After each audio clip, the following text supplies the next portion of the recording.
Você leu o título e você clicou nesse vídeo, então eu presumo que você saiba sobre o que ele se trata.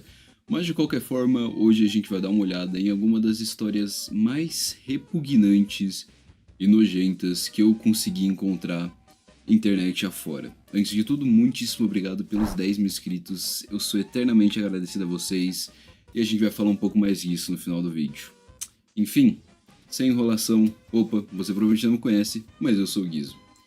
E se preparem porque as histórias aqui são realmente de embrulhar o estômago. Ah! Ah! Ah!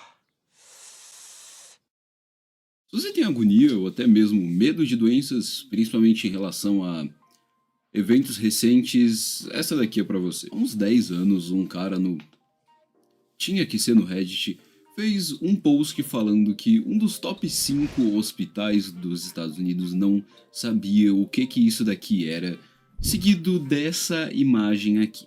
A perna do mano simplesmente parece que tá se decompondo com ele vivo. Vira e mexe, essa foto ela surge na internet novamente e ela é conhecida como a Gamer Leg, ou a perna gamer. Mas calma que isso aqui é só o começo. Rapidamente as pessoas começaram a especular o que isso seria. Algumas das teorias principais seriam ou de que ele tivesse diabetes, que uma diabetes maltratada pode chegar a esse ponto, porém se você comparar as fotos não tem muito a ver. Outra teoria que também surgiu é que talvez ele tivesse com uma catapora severa, mas, novamente, não tem muitas similaridades. Até mesmo peste bubônica, peste negra, foi cogitado que, se você não sabe, a peste negra ela ainda existe, ela é uma doença que ainda pode acontecer, porém hoje em dia os casos dela são muito raros e eles são bem tratáveis quando você tem.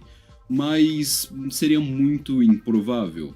Outras pessoas também sugeriram de que provavelmente seria sarna, visto que lesões de sarna podem ter algumas similaridades. Mas se você olhar bem para a perna dele, você vê que tem vários pontos pretos, algo que não acontece na sarna. Então essa opção também foi rapidamente descartada pela comunidade de médicos do Reddit. O infortunado que foi abençoado com isso aqui se chama Marn, que talvez você conheça ele se você for alguém que tem interesses muito específicos, porque esse cara ele é uma pessoa bem relevante na comunidade de Street Fighter 6. Inclusive, ele é um dos pro players mais renomados de Street Fighter 6 atualmente. Ele também já fez parte da cena de vários outros jogos de luta. E ele recebeu um título dado por mim de provavelmente uma das pessoas que mais tomaram decisões ruins que eu já vi na internet. Tudo possível de ruim que esse cara podia ter feito, ele acabou fazendo, infelizmente, pra tratar a perninha dele. Mas, enfim, vamos dar uma olhada nesse post. Oi, essa é minha perna. Para esclarecer as mentiras e besteiras sobre tudo que foi postado aqui, decidi contar a história real. Desculpem a má formatação, estou digitando isso do meu telefone deitado na cama. Cerca de 3 semanas atrás, percebi alguns caroços no meu pé que pareciam picadas de mosquito. Alguns dias depois, eles cresceram e apareceram nas minhas pernas, braços e nádegas. Fui ao médico e ele me disse que era púrpura HS e que não era contagiosa. Ele verificou se eu tinha diabetes, mas meu sangue estava normal. Ele me receitou cefalexina e prednisolona. Se você não sabe, e eu presumo que você não saiba porque isso daqui é um baita de um conhecimento específico, púrpura HS é uma doença que faz aparecer várias pintinhas vermelhas na pele. Mas, olha, eu não sou um gênio para saber que isso daqui tá um pouquinho diferente disso aqui. Eu tinha um grande torneio chegando e perguntei se poderia participar. Ele desaconselhou fortemente por causa do meu sistema imunológico, mas disse que eu poderia ir, embora não devesse. Mesmo assim, eu fui. Durante o dia parecia tudo bem, porém ia piorando gradativamente até a noite, quando eu nem conseguia andar. A noite era uma dor ardente e insuportável que me impedia de dormir. Nunca tive febre, calafrios ou nada parecido, apenas uma dor intensa, latejante e ardente. Certa vez, sentei para jogar blackjack por algumas horas durante a madrugada porque doía para deitar. Infelizmente, quando eu levantei da mesa de blackjack, me senti muito tonto e desmaiei no chão do cassino por alguns minutos. Depois disso, eu me levantei e me senti completamente revigorado. Avançando no tempo, recebi a dica de mergulhar em sal de Epsom. Fiz isso, parei de tomar a cefalexina e a prednisona. Isso foi tudo que eu fiz. Ajudou a aliviar a dor, mas não muito. A dor ficou tão intensa que fui ao ponto-socorro do Hospital Marina. Eles me colocaram no soro e me deram muitos antibióticos. Disseram que os exames de sangue estavam normais e o ultrassom também. Então me mandaram para casa aconselhando eu ir para o hospital da UCLA em breve. Na noite após sair do hospital, senti dores abdominais intensas e basicamente vomitava sem nada sair, mas doía muito. Por volta das 6 da manhã, pedi para um amigo que me levasse ao ponto-socorro do CLA porque eu não aguentava mais a dor. Quando fui admitido, fizeram o mesmo procedimento com o soro, mas me deram algo que anestesiou o meu estômago e garganta. Novamente, os exames de sangue e ultrassom estavam normais, marcaram outra consulta com o dermatologista para a próxima terça-feira e me prescreveram mais prednisolona.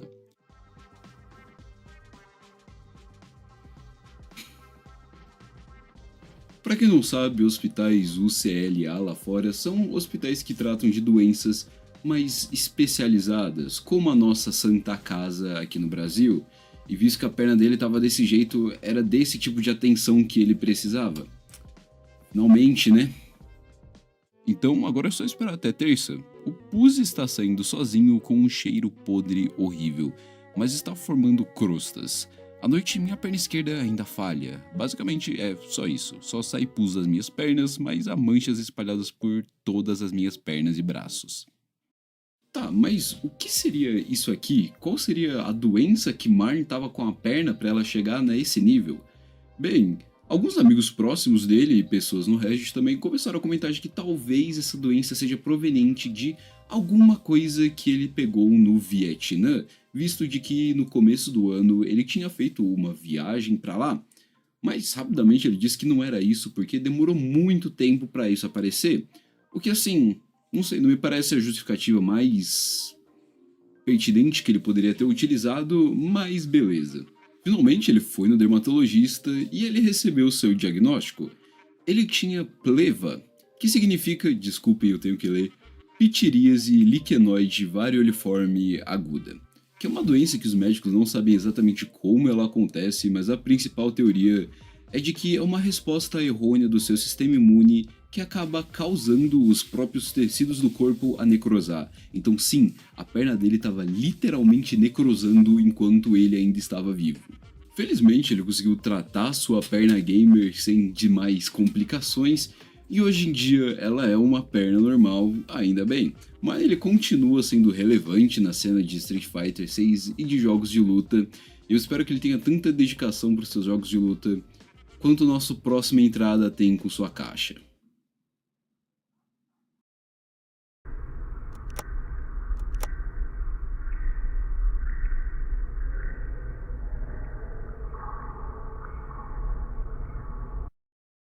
Um dos meus passatempos favoritos é ficar lendo histórias no Ask Reddit. Por mais que 90% delas sejam falsas, pelo menos elas me trazem um pouquinho de entretenimento. Um dos meus tipos de thread favoritos são onde as pessoas contam histórias e segredos que normalmente elas levariam pra cova com elas. Visto que lá é relativamente mais difícil das pessoas mentirem e elas terem que inventar uma conta nova pra isso, porque senão as contas delas vão ficar manchadas com uma história super bizarra e esquisita. Então, assim, pelo menos eu paro pra pensar, não, tem uma chancezinha disso aqui ser verdade. Em uma thread dessas lançada há 12 anos atrás, uma das histórias mais esquisitas e nojentas que eu já li na minha vida estava surgindo. Qual o segredo que poderia arruinar a sua vida? Em outras threads dessa você pode esperar coisas bizarras, mas nada, e eu repito, nada podia preparar ninguém que fosse ler isso aqui para o que estava por vir. Meu primo morreu quando nós dois tínhamos 17 anos. Houve uma recepção na casa dele logo após o funeral. Entrei no quarto dele e roubei todo o dinheiro que estava lá. Peguei alguns outros objetos de valor que os pais dele não perceberiam que estavam faltando. Ninguém sabe que fui eu quem fez isso, eles apenas presumiram que ele não tinha dinheiro no quarto, apenas trocados. Não me arrependo, mas nunca vou admitir que eu fiz isso. Post relativamente normal, é uma história bem cabeluda, mas não tem nada demais dela. se não fosse pela última frase. E também tem a minha caixa de Essa junção de palavras não é algo que você simplesmente fala e vai embora como se nada tivesse acontecido. Elabore nessa caixa de por favor. Bem, é exatamente o que parece. É uma caixa de sapatos, ou pelo menos já foi, e sempre que eu me ejaculo dentro dela. Acho que já tem 2 ou 3 anos. Por isso tem uma boa quantidade de cheira muito mal, e uma vez eu tentei queimá-la, mas quando eu incendiei, não foi muito eficaz. Devido à caixa estar demasiado úmida por causa do ela fez apenas um chiado e não conseguiu pegar fogo. Aconteceu que o cheiro de queimado é horrível, por isso tive que utilizar um desodorante só para tirar o velho cheiro da caixa de esperma queimado. Lá também tem alguns papéis encharcados colados. É mais ou menos isso. Graças a Deus é o Reddit, então essa história é falsa. Temos fotos. Ele postou fotos dessa relíquia da morte que ele construiu aqui. E calma que ele ainda deixou um update sobre toda essa situação pra gente. Muitas pessoas me perguntaram por quê. Bem, aparentemente eu sou um indivíduo bastante perturbado, mas aconteceu, comprei uma caixa de sapatos nova e precisava de um local para deixar. E usei a caixa. A partir daí a coisa foi crescendo, continuei a usar cada vez mais, dizendo pra mim mesmo que eu ia jogá-la fora eventualmente. Nunca o fiz, 2 ou 3 anos depois ainda tenho ela. Não foi planejado nem nada, simplesmente aconteceu. Recentemente eu recebo pedidos de atualização ou perguntando qual o estado atual da caixa, geralmente algumas por semana. Por isso, mais vale atualizar esse post se é que alguém ainda liga aqui. Situação atual. Criei vida. O bolor começou a crescer na caixa e tomou conta de uma boa parte. Cheira um pouco pior, principalmente devido ao fato de que o apartamento ser mais úmido e não secar com tanta facilidade, mas por isso que o bolor começou a aparecer. Atualmente a história da caixa tem mais de 9 milhões de visualizações. E ela se tornou quase como uma lenda da internet, isso aqui. Eu tenho 2 reflexões sinceras. A primeira é de que esse cara sozinho provavelmente tem mais dedicação do que todas as pessoas que eu já vi na minha vida. Olá, você quer aparecer no vídeo? É isso que você quer? Aparentemente é isso que ela quer.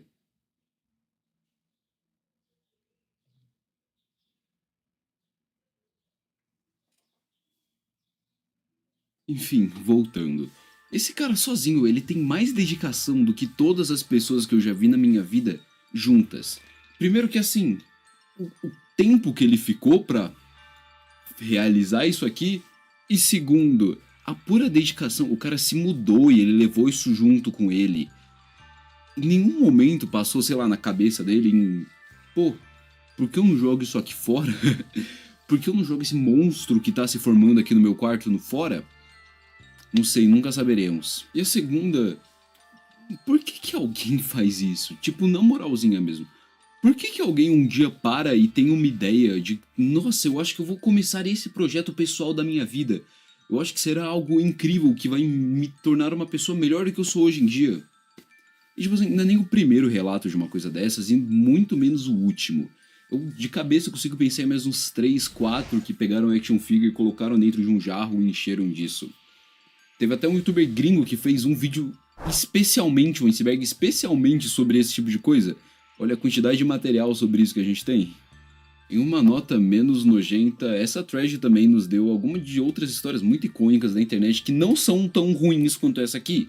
Como, por exemplo, essas duas. 2 anos e meio eu estava em uma situação financeira desesperadora. Então eu vendi minha casa para manter meu negócio em dificuldades funcionando. Eu não contei aos novos proprietários que há um bunker de 75 metros quadrados na propriedade que eu construí cerca de 7 anos atrás. O bunker tem sido meu lar desde que eu vendi a casa. A entrada dele é muito bem escondida, mas eu ainda entro e saio muito cedo ou muito tarde para não ser notado. Sou um homem solteiro que vive de forma reservada. Agora estou em uma situação de poderia me mudar para outro lugar, mas eu amo tanto esse paraíso escondido que não quero deixá-lo. Uma vez ajudei a família de uma amiga cuidando do gato deles por uma semana. Todos os dias durante essa semana eu ia até a casa deles e ficava bisbilhotando por lá. Encontrei o diário da minha amiga e li ele inteiro.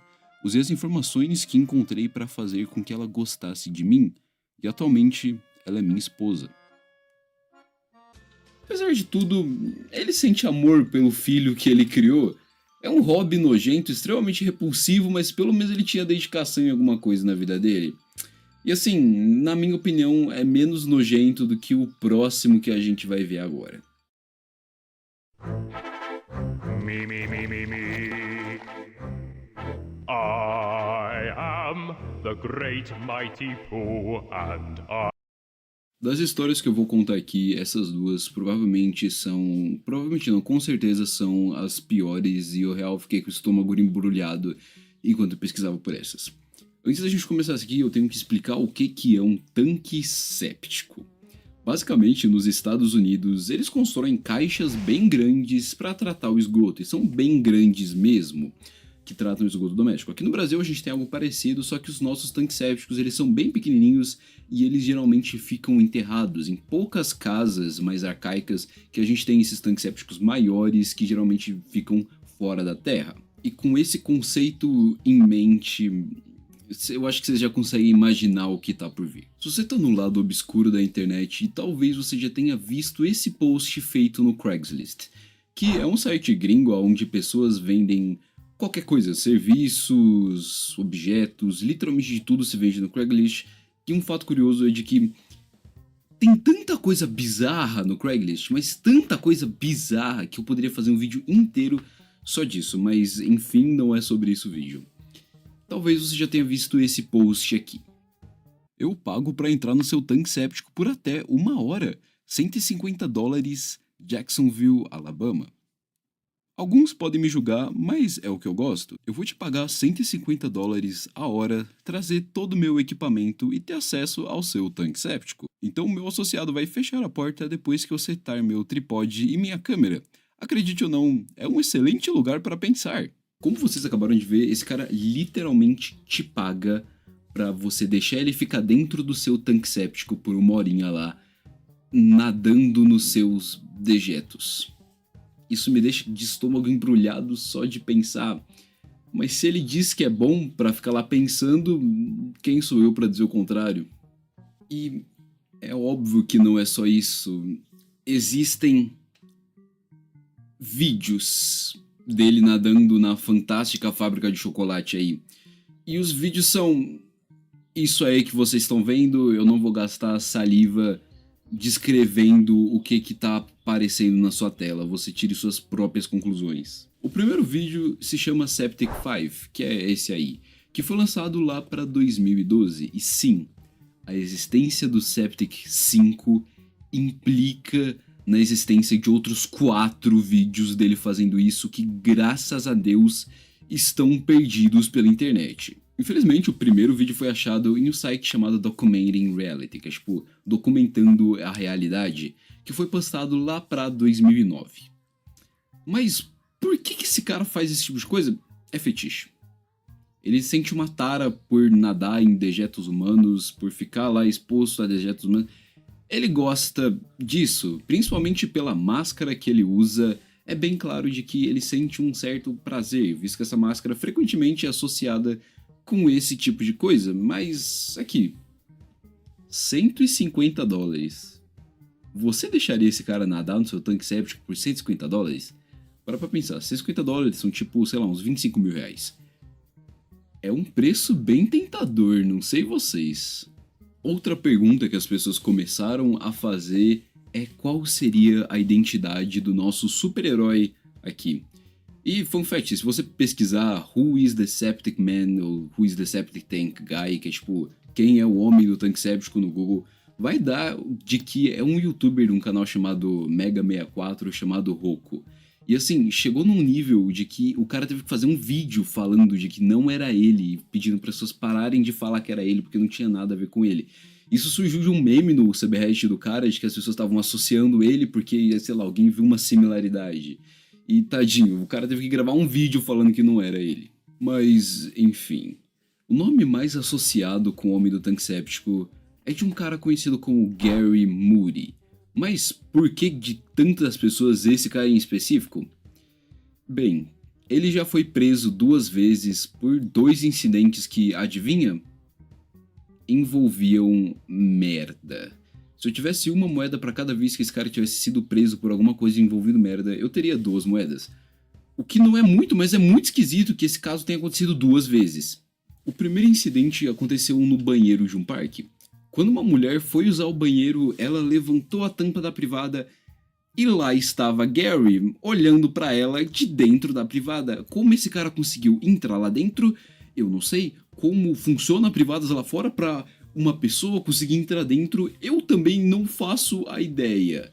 Depois de ser pego, obviamente ele foi preso, aonde ele explicou pros policiais que na verdade ele tinha perdido o anel de casamento dele lá e ele tava procurando. Eu tenho muita dó das pessoas que foram encarregadas de ficar procurando o anel de casamento desse cara. E muito obrigado pro Gary por desbloquear um novo medo em mim de eu abrir a tampa da privada e ter uma pessoa lá dentro. 2 anos depois ele foi preso por fazer literalmente a mesma coisa no mesmo parque. Dessa vez ele foi pego por um menino de 9 anos que foi usar o banheiro, ele entrou na cabine e a privada estava desacoplada do cano que ela fica acoplada e simplesmente Gary saiu do buraco todo molhado. Ao ser questionado o que estava acontecendo ali, Gary simplesmente virou e disse: "Ah não, minha camisa tinha caído ali dentro, eu tive que tirar a privada e entrar lá pra pegar." Esse é Gary. Mas então, seria Gary o homem do tanque séptico? É muito improvável. Pelo incrível que pareça, esse tipo de incidente é muito mais comum do que se aparenta, principalmente lá fora. E geralmente são homens de meia idade que entram nesses lugares pra olhar meninas geralmente menores de idade usar o banheiro. Depois do brasileiro que é um povo civilizado. Mas a diferença desse tipo de pessoa pro homem do tanque séptico é de que o homem do tanque séptico ele não estava fazendo isso pra olhar pra alguém pela privada, ele estava fazendo isso porque ele gostava de nadar no meio dessas coisas. Então a gente já pode traçar uma linha bem tênue entre esses dois pra esse tipo de pessoa. Esse cara, ele é um completo mistério na internet. Ninguém sabe realmente a identidade dele, o que aconteceu com ele, aonde ele foi parar, mas obviamente, como qualquer coisa que aparece na internet, existem bastante teorias. 2 mais provenientes e que provavelmente alguma dessas 2 são verdades. A primeira é de que esse cara, ele na verdade fez esses vídeos fakes. Primeiro, se você parar pra ver os vídeos em si dele lá, e até mesmo a foto, ele tá no mesmo lugar. E bem, nos posts ele fala de que ele te pagaria pra deixar você entrar no tanque séptico, e assim, eu esperaria que seriam vídeos diferentes em lugares diferentes. Mas eu não posso mentir que se esse vídeo for fake, é um fake muito bem feito, porque eu acreditei e isso me deixou com o estômago bem embrulhado. E também pelo fato de que tanques sépticos são extremamente tóxicos, mas tipo assim, muito tóxicos mesmo. No nível de que se ele entrasse numa parada dessa e ficasse por muito tempo lá, pô, o cara tem 5 vídeos ao mínimo dele lá dentro, ele provavelmente ia de arrasta. E aí que a gente entra a segunda teoria. Se esse cara realmente fazia essas coisas, ele provavelmente morreu. Teve um post no Reddit de um cara falando de que ele tinha visto outro post. A fonte é o Reddit nisso aqui, então não confio muito bem. Onde falava que o homem do tanque séptico ele havia falecido. Mas assim, bem duvidosa essa informação. Mas cara, se esse homem ele tivesse ao menos um pequeno cortezinho na pele que fosse, ou ele acabasse entrando pelos olhos ou por algum outro orifício, a chance desse cara ter uma sepse e ter um choque séptico é extremamente alta. E seria muito difícil dele sair vivo dessa situação 5 vezes. Detalhe, 5 vezes. Ai, ai. Mas olhando para um lado positivo, se existe um lado positivo nisso aqui, pelo menos ele estava fazendo isso porque ele gostava. Infelizmente, a pessoa do nosso próximo entrada não teve essa mesma sorte. Like we're being watched. Oh, wait, put your weapon. I mean you no harm. I am wondering. Se você já viu Star Wars, se não, saia desse vídeo e vá assistir agora, isso é uma ordem. Você deve se lembrar de um dos planetas mais marcantes da franquia, Dagobah, que é aquele planeta de pântano onde o Luke vai para finalmente treinar com Yoda e se tornar um Jedi. Mas o que isso tem a ver com nossa história? Vocês já vão entender. Em 4 de junho de 2011, uma thread foi criada no Ask Reddit, onde pedia para profissionais da saúde contarem as piores histórias médicas que eles tinham. E dessa thread saiu coisas indescritíveis, mas isso é história para outro vídeo. Desse post no Reddit saiu um dos piores relatos que eu já tive o desprazer de ler. Eu não tenho palavras para descrever o quão ruim isso aqui é. Sério. Então não dá para resumir e eu quero que vocês tenham a experiência completa disso aqui como eu tive. Então, boa sorte. Eu estava atendendo uma chamada em uma noite e acordei às 2 da manhã para chamadas de cirurgia geral.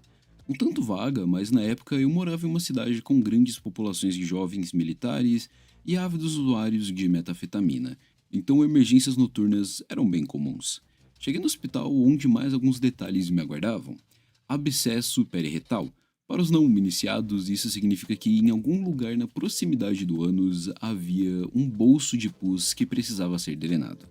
Desnecessário dizer que nossa equipe inteira estava longe de estar empolgada com o caso. Desci para a sala de emergência para transportar a paciente e a única coisa que a enfermeira da emergência disse ao me entregar o prontuário foi: divirta-se com essa. Entre os profissionais de saúde, declarações vagas como essa são um mau sinal.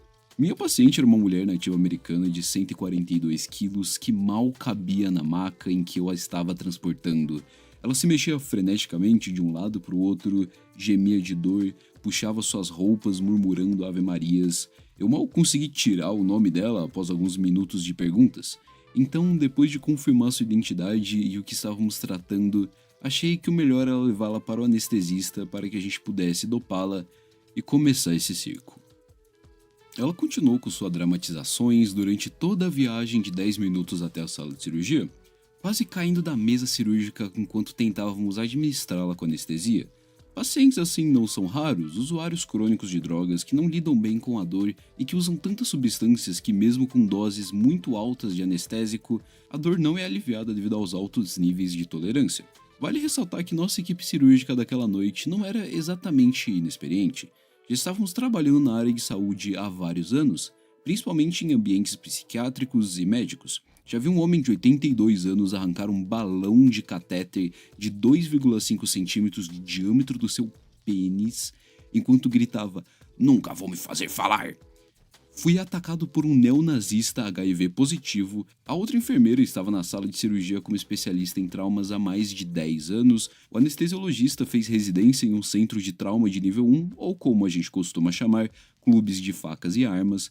O cirurgião era um ex-militar e falava, em média, 8 palavras e fazia 2 expressões faciais por semana, mas nenhum de nós esperava o que aconteceria assim. Conseguimos fazer a paciente adormecer, colocamos ela nos estribos e comecei a limpar a área retal. Estava vermelha e inflamada, um pouco de pus estava saindo, mas tudo parecia dentro do esperado. O prontuário dela indicava que ela estava injetando drogas intravenosas por meio do períneo. Então, essa era, obviamente, uma infecção causada por agulhas sujas ou drogas ruins, mas no geral isso não parecia justificar seus gritos repetidos de "Oh Jesus, me mate agora!". O cirurgião se aproximou com o bisturi e fez apenas uma pequena incisão. Exatamente no mesmo momento, a paciente teve um espasmo no diafragma e, como num passe de mágica, o inferno se soltou.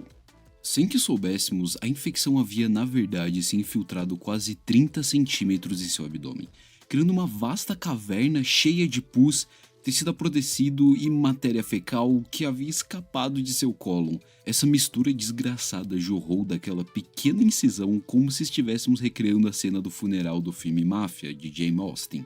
Todos nós usávamos aventais impermeáveis, máscaras faciais, luvas, toucas, o pacote completo. Tudo tão eficaz quanto botas de borracha contra uma mangueira de incêndio.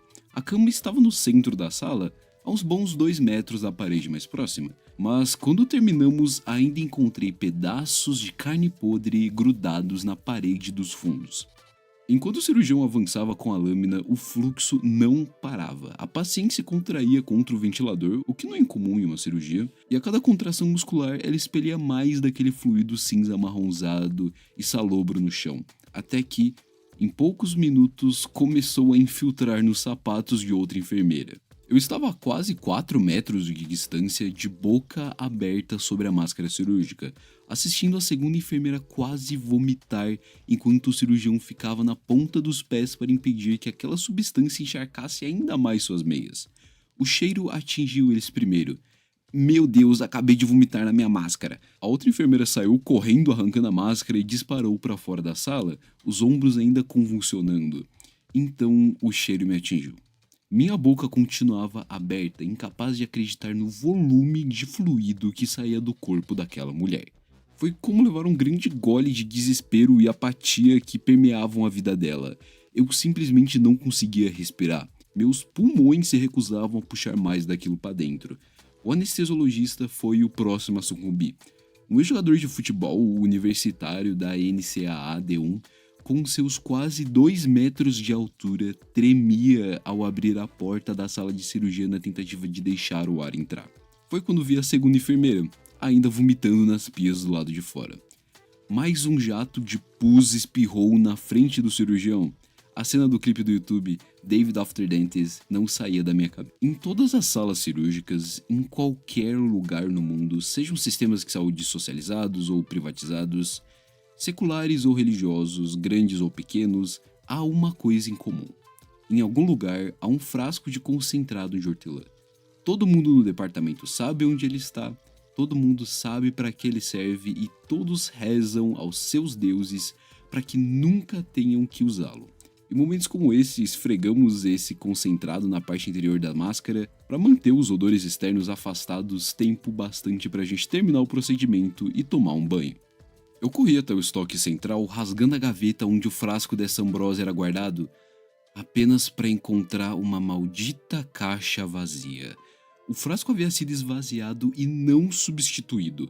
Em algum lugar, algum desgraçado sem alma, que usou o último gole de óleo de hortelã e não colocou uma única gota de volta.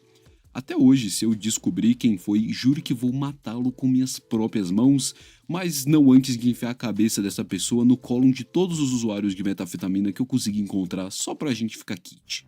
Voltei correndo pra sala com a próxima melhor coisa que eu consegui encontrar, um frasco de Mastisol, um adesivo que às vezes usamos para fazer alguns curativos.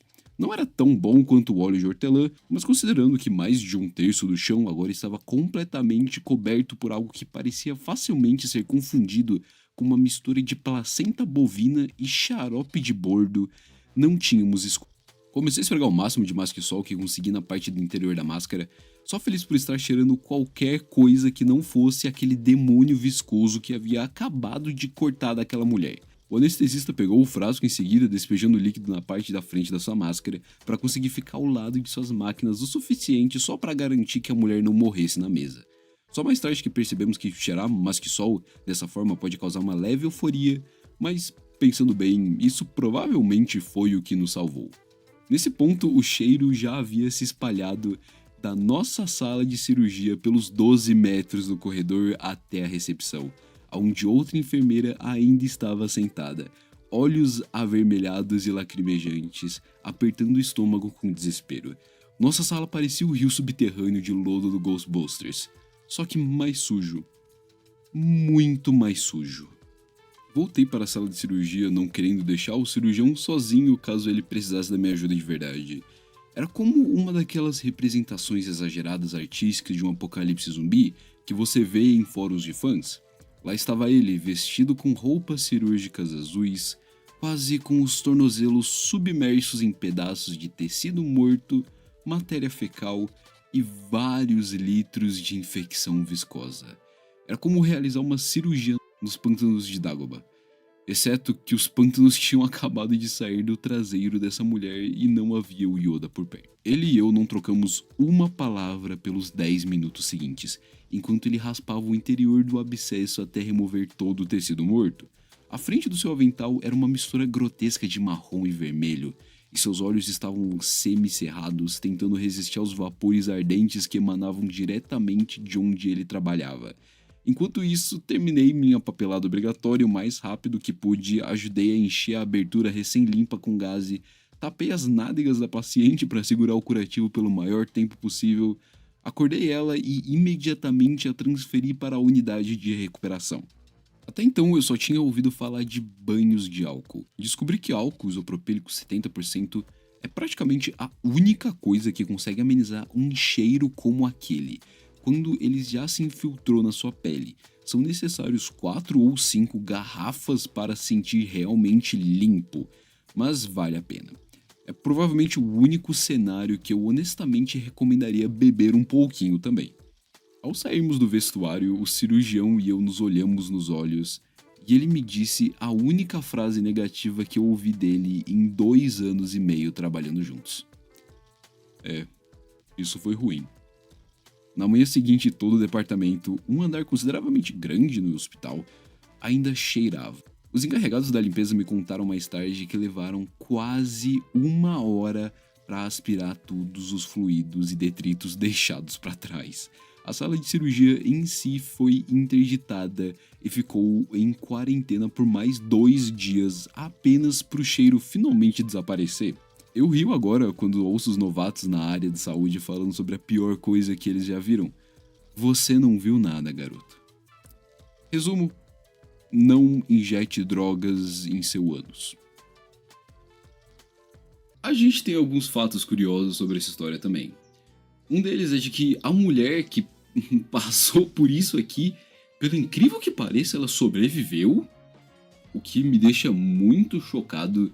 E assim, como um arranhãozinho nos dedos nos Estados Unidos já é o bastante para 5 gerações da sua família ficar em débito, inclusive, né, acidentes recentes que o digam, ela simplesmente fugiu do hospital. Ela causou isso e ela foi embora como se nada tivesse acontecido. Mais tarde, depois dessa história ter explodido, ele criou outra thread onde ele falava para pessoas perguntarem coisas para ele, tanto sobre a bomba que ele dropou ali em cima, tanto sobre outros casos médicos, onde lá ele contou outras intercorrências mais tranquilinhas que ele já teve. Como um cara que teve suas 2 vértebras explodidas, outro que teve a bunda e os testículos necrosados. Coisas, assim, tranquilíssimas. Essa história, ela instantaneamente se tornou um clássico. E assim, das pessoas procurarem nomes pra chamarem isso aqui de uma maneira que assim, isso fosse conhecível de longe para as pessoas que já leram. E assim, o nome Swamps of Dagobah, ou Pântanos de Dagobah, foi escolhido. Alguns anos depois, essa história explodindo e se tornando praticamente uma das principais eventos da internet, esse cara, ele voltou a fazer algumas threads onde as pessoas iam perguntar pra ele algumas coisas. Uma delas, eles perguntaram se ele já tinha sido reconhecido na vida real por causa dessa história, onde ele contou de que sim, uma vez ele estava na sala com alguns outros amigos enfermeiros dele, e eles estavam lendo essa história e tipo assim, falando, não, isso aqui é mentira, não é possível que isso tenha acontecido, sem saber de que o autor dessa thread estava do lado deles. Esse cara é um guerreiro. Nossa senhora, esse cara é um guerreiro.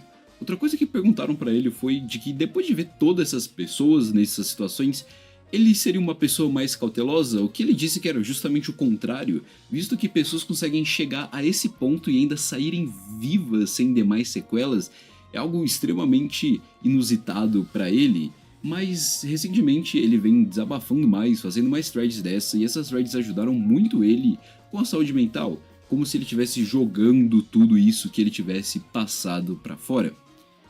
Ai ai, e essa foi Swamps of Dagobah, ou Pântanos de Dagobah. Uma das piores coisas que eu já tive o desprazer de ler em toda a minha vida. Enfim, você chegou no final do vídeo, parabéns, você sobreviveu a alguma das maiores nojeiras que a gente já viu. Se você tiver gostado disso, por favor, deixa o like aqui embaixo e compartilha esse vídeo, que isso me ajuda muito. Se vocês quiserem, eu posso até fazer uma parte 2 com outros relatos, ou fazer de outros temas também. Enfim, só vocês deixarem aqui embaixo ideias que eu provavelmente devo estar fazendo, se esse vídeo for bem bastante. Outra coisa que eu tenho pra falar é sobre... Esse daqui é o meu último vídeo no ano, devido ao ano tá quase acabando e porque eu quero tirar umas fériasinhas, então eu provavelmente devo ficar umas 3, 4 semaninhas fora, porque eu quero respirar um pouco, me inspirar para novas ideias de vídeo, porque eu não vou mentir, eu tava um pouco sem inspiração, então eu vou usar essas férias pra adotar novas ideias de vídeo e voltar no começo do ano que vem com criatividade no máximo, com mais tempo e com mais dedicação ao canal. Sou eternamente agradecido a tudo que vocês me proporcionaram esse ano. A gente começou esse ano com 2.000 inscritos e nós somos 10 atualmente. É incrível como as coisas acontecem. Bem, muitíssimo obrigado. Como sempre, vocês fazem meus dias mais felizes todos os dias. Eu só tenho a agradecer pelos 10.000 inscritos. E esse daqui foi meio que um especialzinho de 10.000 inscritos. Então, espero que vocês tenham gostado. Enfim... Qualquer recomendação deixa aqui embaixo, qualquer crítica positiva também só deixa aqui embaixo. Muitíssimo obrigado por terem assistido esse vídeo até aqui.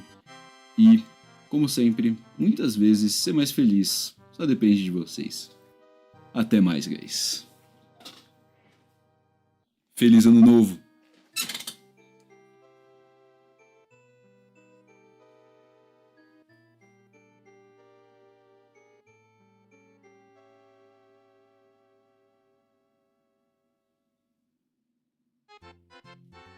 Quase gorfei, mano.